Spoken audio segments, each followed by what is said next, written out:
Welcome to episode 165 of the Lone Hockey Podcast, where today we're going to be talking about some standouts from last night's matchup between Seattle and Chicago in Chicago, and really exciting game from the Hawks. I felt like all throughout the game they're really noticeable. They were creating offense, they were creating off the rush, they had their D involved, and they had a lot of different scorers involved in the play. So I felt like from their perspective, they were able to create a lot, they were able to generate a lot, and it was really exciting to watch throughout this game. So in terms of Chicago side, Ilya Mikheyev with 2 goals in this game and just looked really good in terms of his on-puck play, how he's using his speed off the rush, how he's creating around the net, how he was creating downhill, moving down the flanks in the O zone, how he's able to maneuver inside space in the O zone. And he has continued to look better, I would say, throughout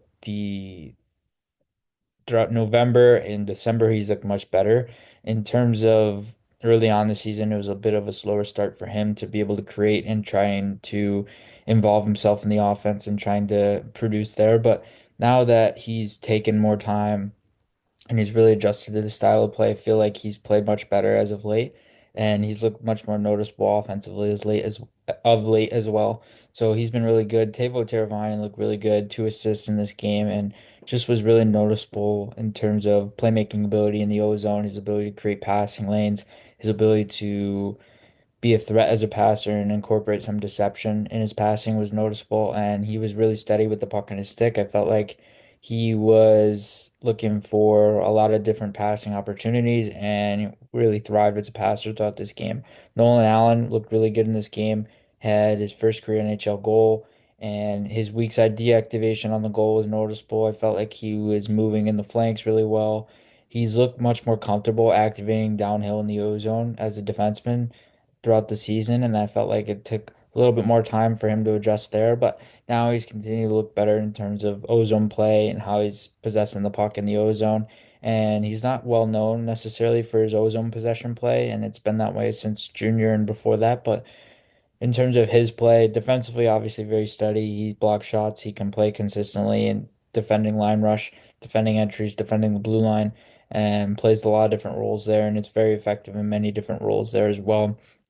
Ryan Donato had assist against his former team, and I always really like his ability to incorporate tenacity and that competitive drive within him to be able to create turnovers, create puck retrievals, and be a threat on the forecheck and be a threat at creating offense in those scenarios. So he was really good yesterday in that sense, and was really noticeable from that all-around perspective. And then Connor Murphy, I felt like he was very physical throughout this game. He was very noticeable on the physical side and being able to create a lot of different opportunities there and being able to separate guys from pucks and be able to leverage contact to be able to get out of scenarios and be able to shut plays down defensively as well. And then Seattle side, Oliver Bjorkstrand was really good, 1 assist and 3 shots.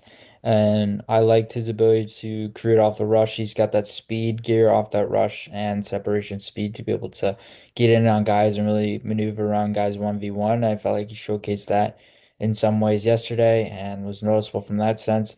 Riker Evans had a goal in this game against his former Regina Pat teammate Connor Bedard and was actually on the ice for the goal. And so Evans was noticeable. I liked his transition offense ability, his ability to be a threat in transition up ice, and how he was moving off the puck, how he's sprinting the play, how he's engaging himself as the side defenseman, both in ozone play and also in neutral zone play.